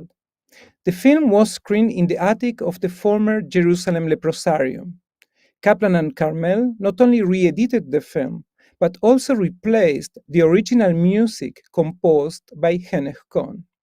The new score, performed live by the Jerusalem Young Symphonic Orchestra, was an adapted version of the second symphonic poem of Mavlast, My Homeland, composed by the Czech composer Bedřich Smetana. Their film retained most of the original dialogues in Yiddish with their Hebrew and English subtitles. But because the artists didn't have the means to separate one soundtrack from another, the Yiddish-speaking parts with background music were forcibly silenced, leaving only the Hebrew and English subtitles. Still, Yiddish remained the living language of most of the dialogues, giving the sense that this is a Yiddish film re-edited by known Yiddish speakers for an audience of mostly non-Yiddish speakers. Slide. In July 2017, a new and longer version of this intervention to Bashinsky's film, based on Caplan and Carmel version, was re-edited by the Salamanca group into a 50-minute film from the original 124 minutes. It was screened and performed at the same venue in the frame of the Jerusalem Film Festival and later on in the Israel Festival and other venues. An important change introduced by Salamanca was the erasure of the entire soundtrack, including all the dialogues, in order to make way for the live performance of the new score, the live dubbing, and live follies, the sound effects. Smetana's Mavlast was performed live by the Jerusalem Street Orchestra. Slide. The live follies were performed by Caplan and Carmel, together with Ashu Rotman Mawas, my daughter. You can see the effect, how they were doing those, and live dubbing of all the voices of the characters by the Salamanca group, Lea Mawas and myself. The score included a new edition of Smetana's music and also introduced a few major changes, but the most important change in the plot, first proposed by Caplan and Carmel, was the fact that Leia rebels not only against her filial duty, as in Ansky's version, but also against the author of the play himself. At the end of the exorcism, Leia doesn't die. We will watch 1 minute if we can from the next slide. If not, we can continue. You can pass to the little bit the titles, I think. I don't know if it works. Okay, so it doesn't work, so stay here. I wanted you to show a little bit of the performance. Anyway, The use of Smetana's Moldau as the score of their Dybbuk, as a clear reference to the Israel's national anthem, resonating like it, but sounding different, reminiscent of it without being it, created a liminal sonic soundscape that cannot be defined in terms of place or ideology.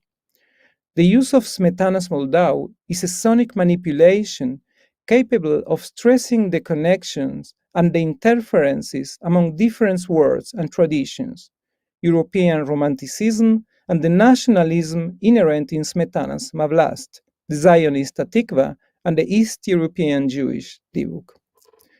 The journey into the source of origin or inspiration for the melody of Hatikva has inspired an extensive scholarly literature, as discussed in a study by Edwin Sarusi, on the grassroots energies that generated Hatikva from its inception until its legislation as the Israeli national anthem, which only happened in 2004. Hatikva's melody was adapted by Samuel Cohen in 1887, who borrowed it from the Moldavian-Romanian song Carul Cuboi, a variant of a melodic pattern circulating in Romania, Moldavia, that has its origin in an early Baroque Italian melody, La Montovana.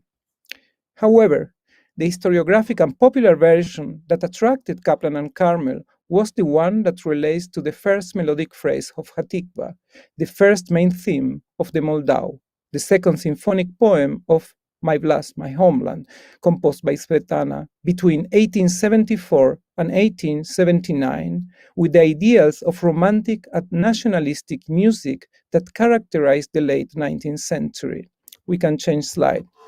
What makes the connection between Hatikva and the Moldau so strong, at least in Israel, is perhaps the fact that Smetana's piece was played as a subterfuge substitute for Hatikva by the Hebrew section of the Palestine Broadcasting Service during the British Mandate of Palestine, when it was forbidden to perform any national anthem beside the British one. When Jewish inhabitants of Palestine heard the Moldau, they were in fact hearing or imagining Hatikva.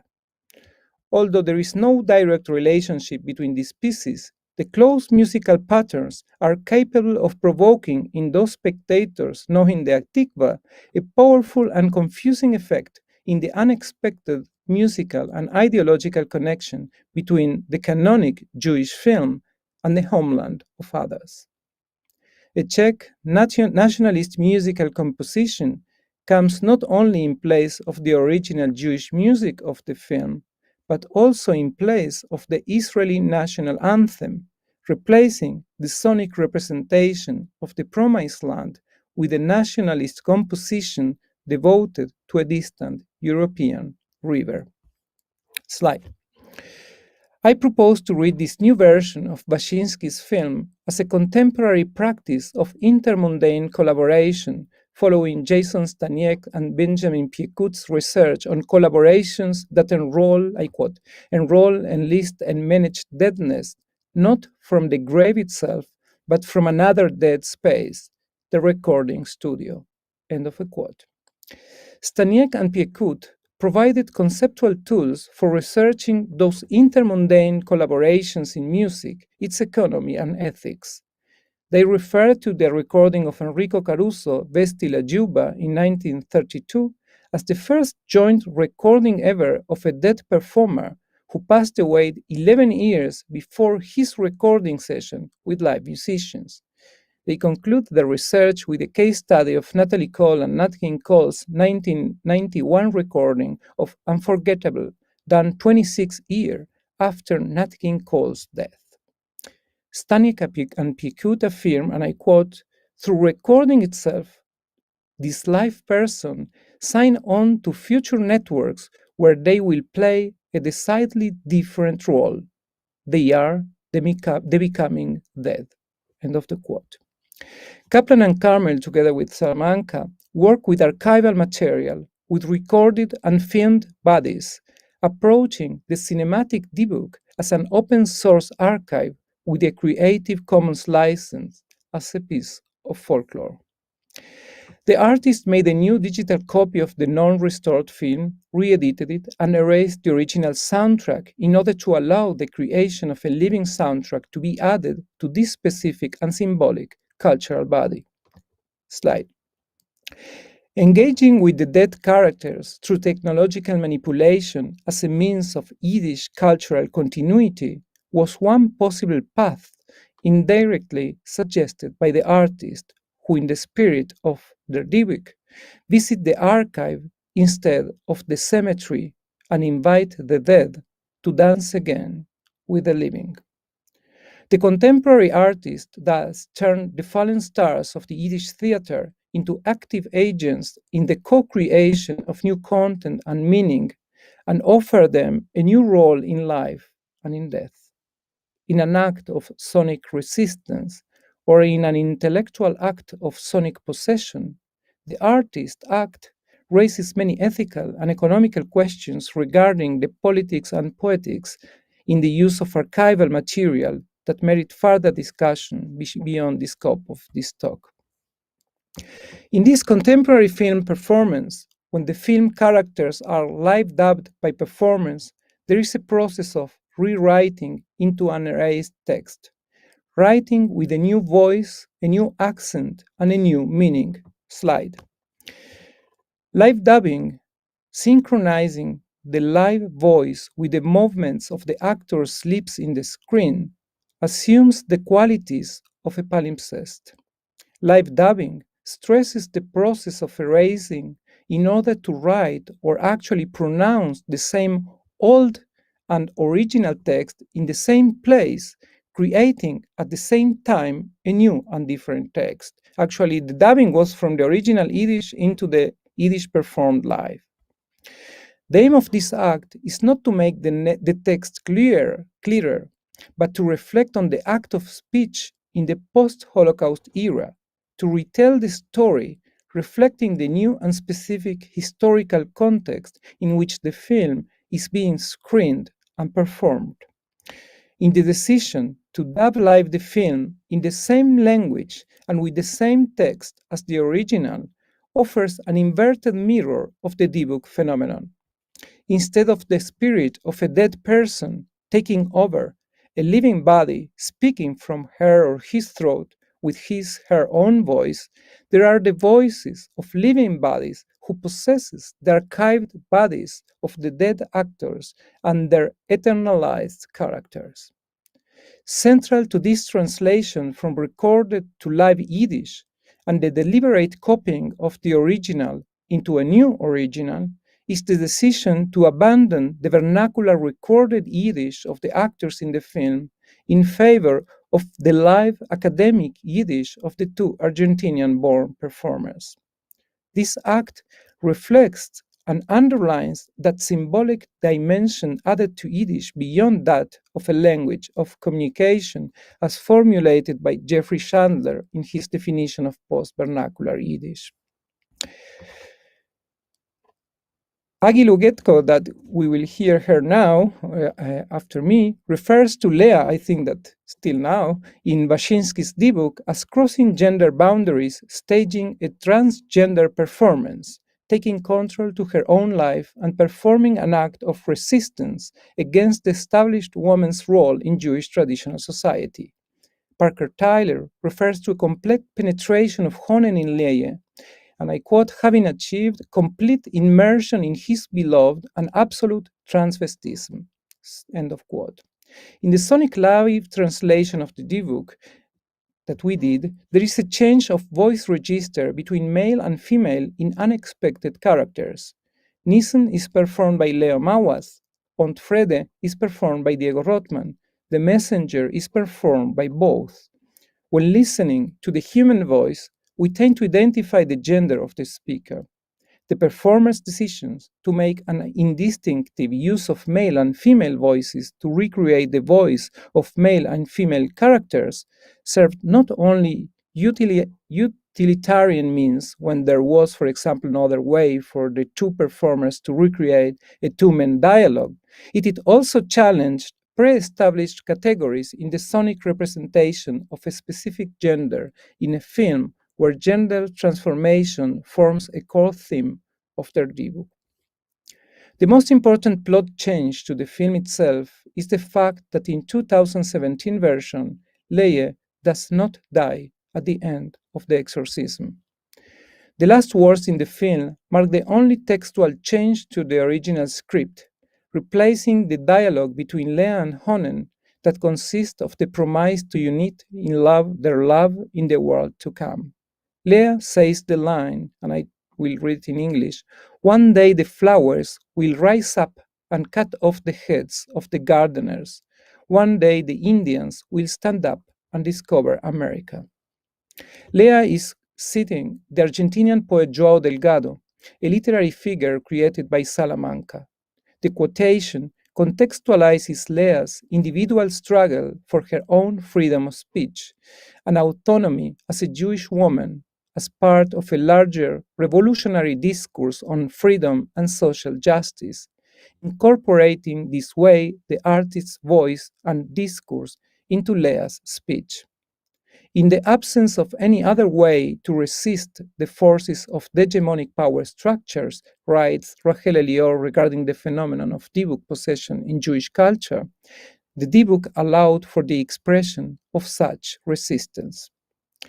Next in the film, in the new version, Leia repeats and appropriates with her own voice the statement from Act 3 originally spoken by the Dybbuk: "There is no more exalted high than my present refuge."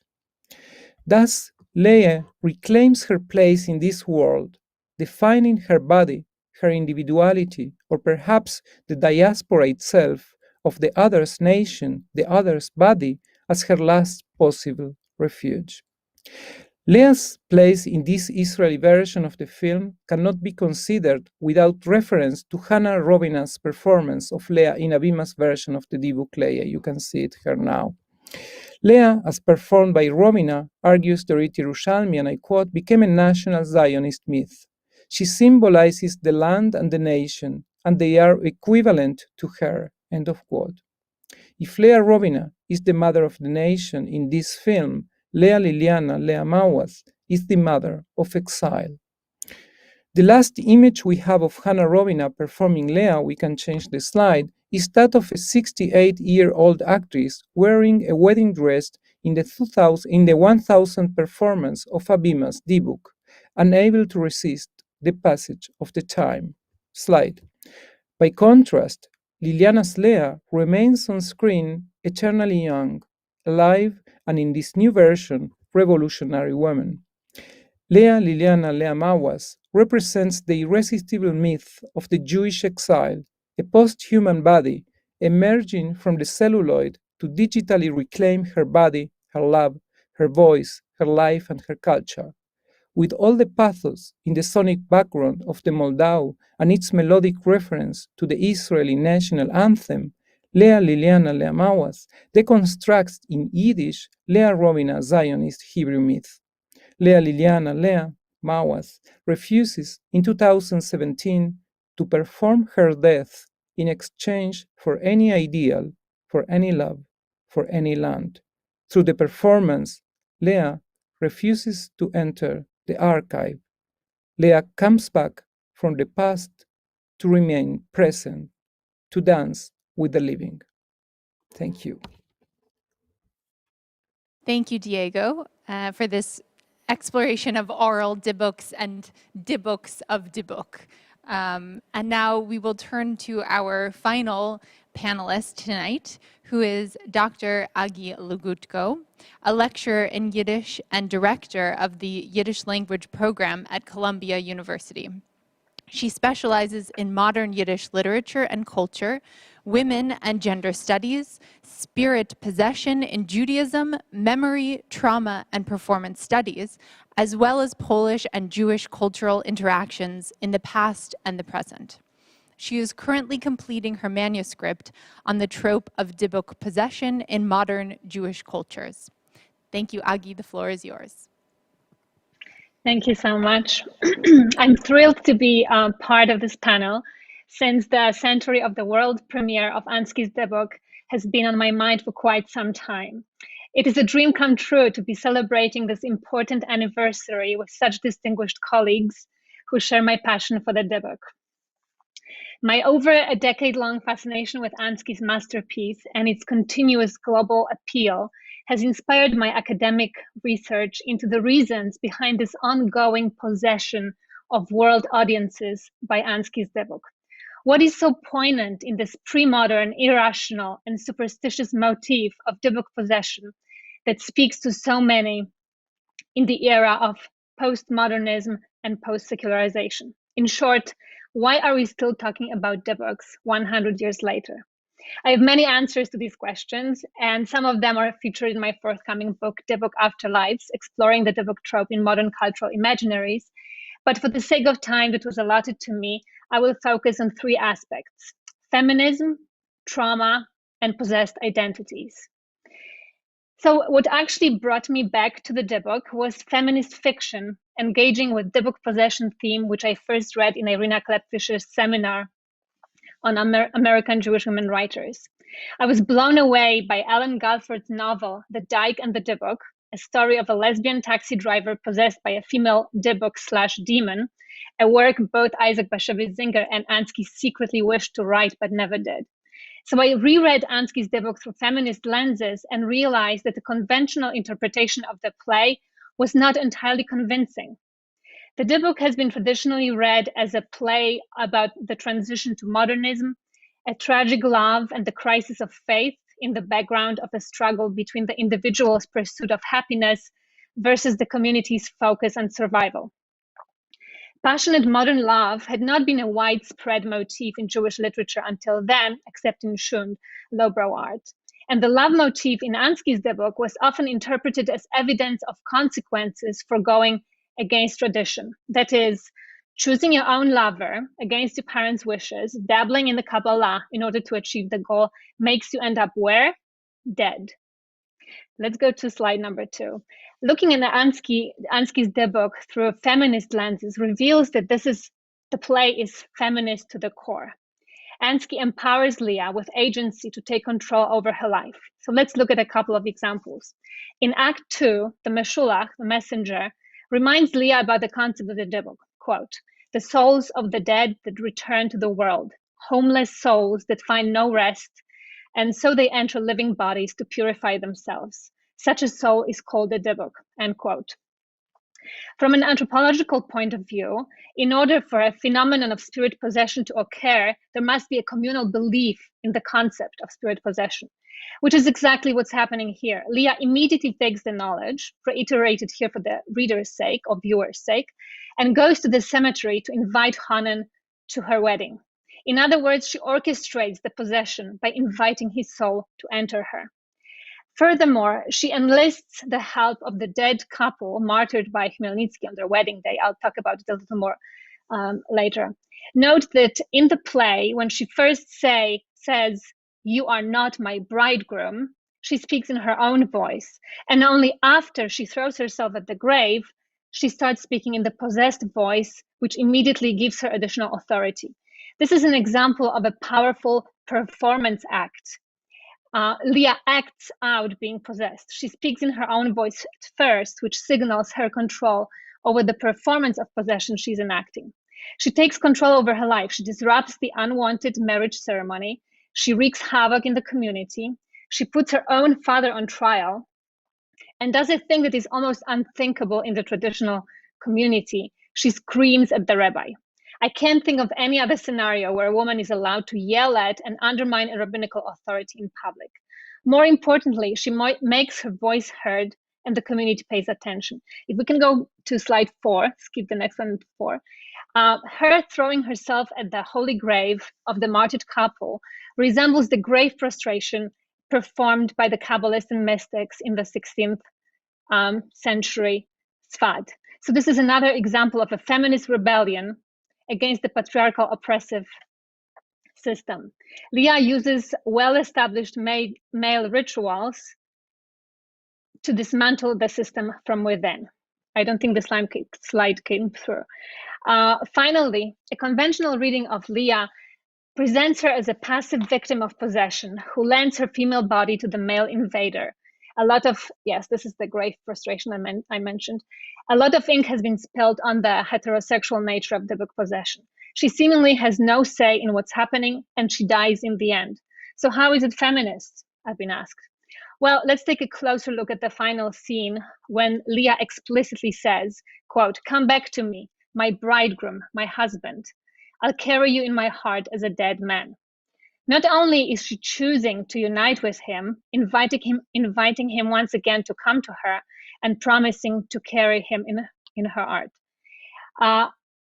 In the light of speech act theory, which analyzes how speech becomes act, Leah also pronounces Honen her husband, thus performing her own marriage ceremony. Finally, Leah chooses to die, which changes the meaning of her death completely. Ansky himself considered Leah and Honen as triumphant.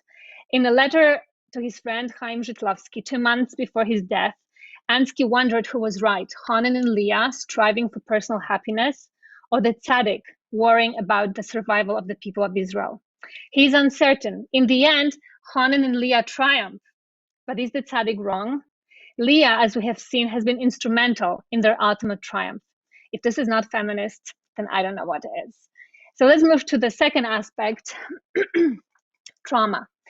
Ansky's Dybbuk is an excellent innovative exploration of transmission of collective trauma across generations. Mariana Hirsch's concept of post-memory, which refers to the trauma of a previous generation affecting the next generation in a familial setting, is a very useful framework for examining a larger scale transmission of communal trauma throughout generations for centuries in Ansky's Dybbuk. If we can go back to slide 3, the one with the grave. Let's take a look at the motif, that's the one, of the so-called holy grave in the Dybbuk, a grave of a bride and groom murdered on their wedding day by Khmelnytsky's Cossacks that is located in the center of the shtetl. It is based on his ethnographic expedition, about which we've heard, in which he discovered such graves scattered around shtetls in Volhynia and Podolia, each linked to the 1648 Khmelnytsky massacres. The Gzeiros Tach v'Tat, as the Khmelnytsky massacres are known in Jewish history, had been considered until the First World War the largest calamity that befell the Ashkenazi community of Eastern Europe since the destruction of the temple. As Yiddish scholar Honesh Meruk noted, the Council of Four Lands in 1650 decreed a fast on the 20th of Sivan to commemorate the victims of the Khmelnytsky massacres, which had been observed by Polish Jews until the First World War. In the play, Leah describes a communal custom according to which each bride and groom perform a dance at the grave in order to bring joy to the martyred couple, a ritual which serves in its own right as transmission of collective trauma of the past.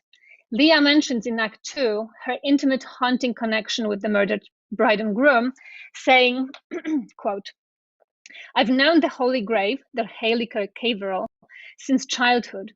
I know the bride and groom who are buried there. So often in my dreams and in the flesh, and they're as close to me as my own family and friends," end quote. She sees them in her dreams, apparently hallucinates about seeing them in reality, which recalls the symptoms of post-traumatic stress disorder. She also claims to have known them since childhood, which shows how the post-memory of collective trauma is passed down from generation to generation.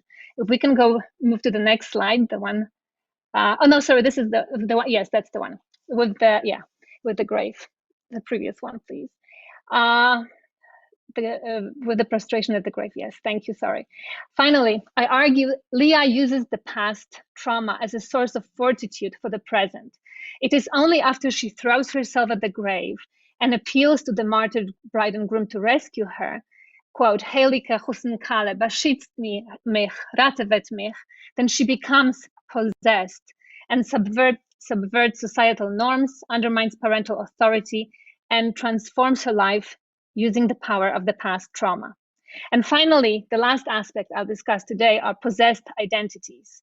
Ansky himself was a kind of a Dybbuk, a wandering soul, as Gabriela Safran called him. He was possessed by other cultures, living between two worlds, as the subtitle of the Dybbuk has it, all his life.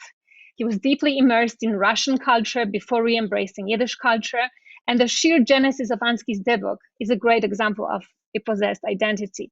As we've already heard, the play was originally written in Russian, self-translated into Yiddish, and then into Hebrew by Chaim Nachman Bialik.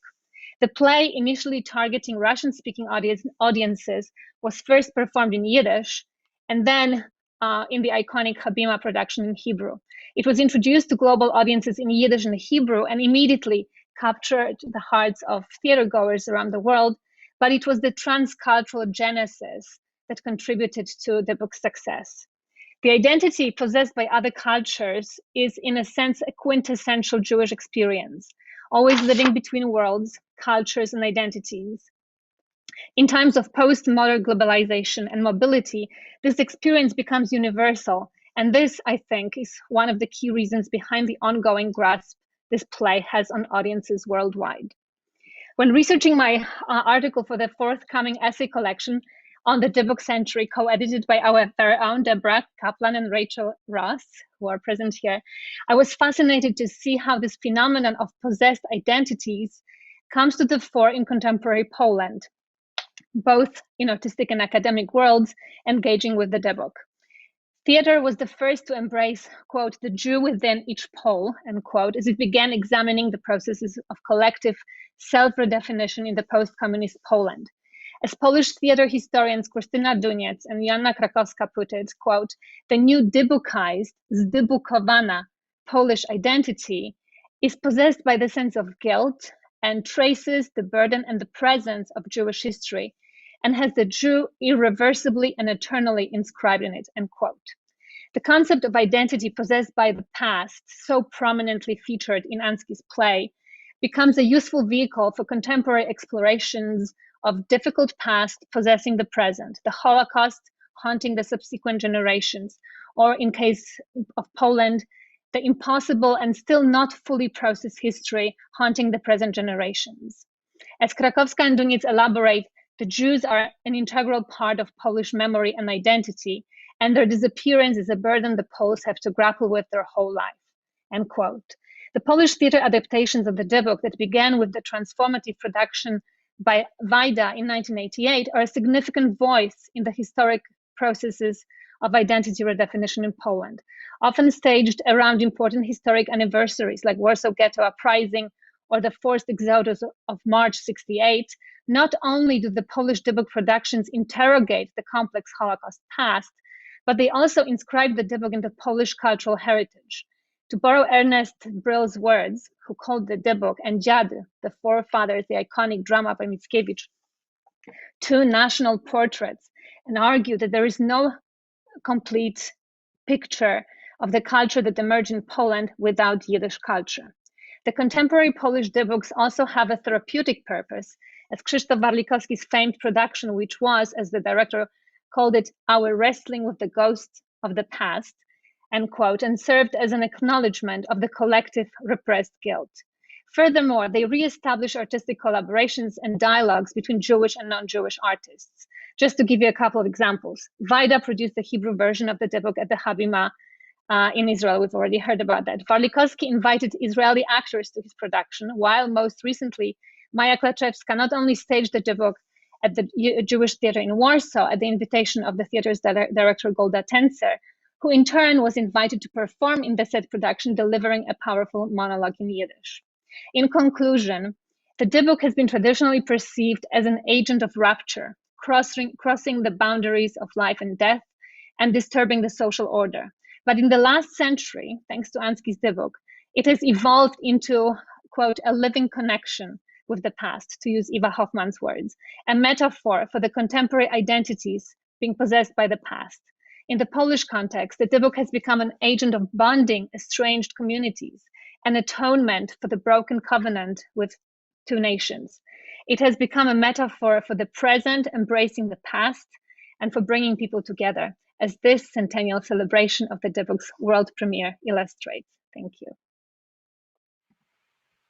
Thank you so much, Aghi, for these reflections on how the Dybbuk has really come to be this conduit of Jewish and non-Jewish collaboration or intersection rather than rupture. And I think that's a really exciting place for us to end this entire wonderful collection of panelists and scholars whose work is so entwined with the Dybbuk.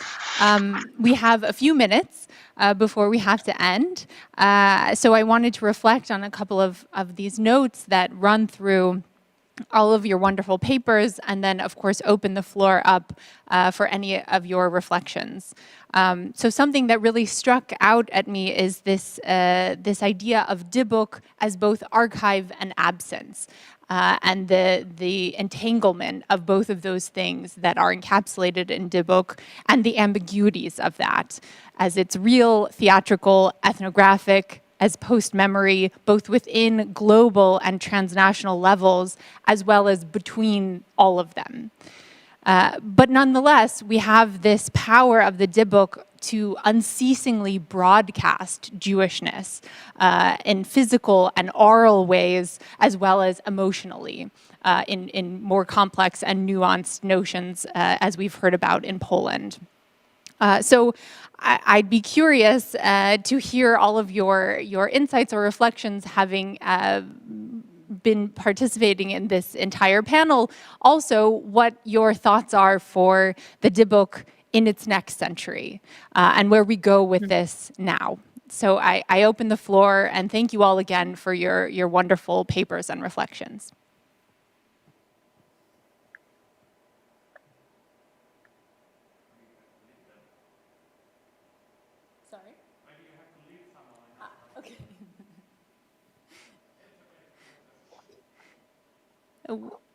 Is anyone interested in jumping in? I can invite someone specifically, or please feel free to jump in. Nathaniel, please. Oh, I'm so sorry, Nathaniel. I think you might have to unmute yourself on your screen. I appreciated learning about the Yiddish theater background, or potential Yiddish theater background context for Ansky's Dybbuk, and I think that's really an important avenue of research.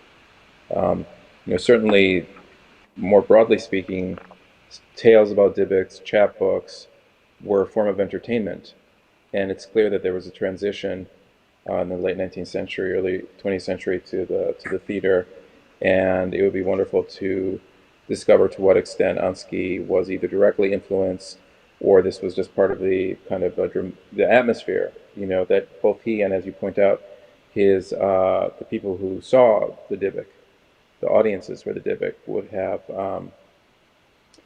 have their experience would have been inflected by this. I should say that in the questionnaire, Ansky does ask questions about theater, but all of the questions have to do with theater within the yeshiva context, so plays that are put on by yeshiva students, and not the modern Yiddish theater. And then he also does have at least one question that asks directly about Shund, at least literature rather than theater, and that's in a section having to do with girls and their educational experiences and their reading habits. So, I'd be very interested if you end up finding some direct evidence of influence. So thank you for that talk. That was very interesting. Absolutely. Thank you. Thank you for that comment. Thank you, Ruthie, for sharing. What I love also about both of your papers together is this saturation aspect. So especially also has come up in other papers, most recently Aghi's, but this idea of both the belief in Dybbuks being necessary in order for, or to be on Ansky's mind, as well as the saturation of the depiction of Dybbuks in this popular sphere, which is a really rich and beautiful combination insight. So thank you. Other thoughts and comments from this evening? Michael, please. Yeah, but how do I do? Do you hear my voice? Yes. Yes. You do. Oh, just several people have commented on this, on what I think is a very important, crucial transformation. This segues into your question about what to do with the Dybbuk in this century, and to move from Dybbuk as rupture to Dybbuk as continuity is I think, an amazing way of looking at things, and so that and suggests the transformation. I mean, of course, there's plenty of transformations, constant transformations in our relationship to the past. But just this, just to emphasize, I'm not suggesting any kind of hiddish here, but just to think more about how this Dybbuk that was all about rupture is now suggesting, like the Jewish Federation has this idée fixe about Jewish continuity, which is kind of silly. But here is a form of continuity that's kind of amazing. So that's what I wanted to say. Absolutely. Thank you. This may be a good note for us to go out on, perhaps, if no one else has further comments to share. I understand we were a bit over, so I apologize for that. But let's go with this for the next century, or as we move forward. And in particular, I encourage you all to explore this amazing and immense Dybbuk saturation that is happening, that we're all privy to on the world of the internet in these interesting global times. There are numerous productions and performances, including our own, that follows this panel tonight, as well as another discussion tomorrow on Dybbuk, directors of Dybbuk, I should say, from Poland, and Paweł Pasini's premiere. So please join us for those. And I also encourage you to participate in as much Dybbuk saturation as you might come across online as we celebrate this momentous occasion. So thank you to our viewers, but thank you so much in particular to this wonderful panel of scholars. And I'm honored to have celebrated this with you. So thank you very much and good night. Thank you so much. Thank you so much, Rachel.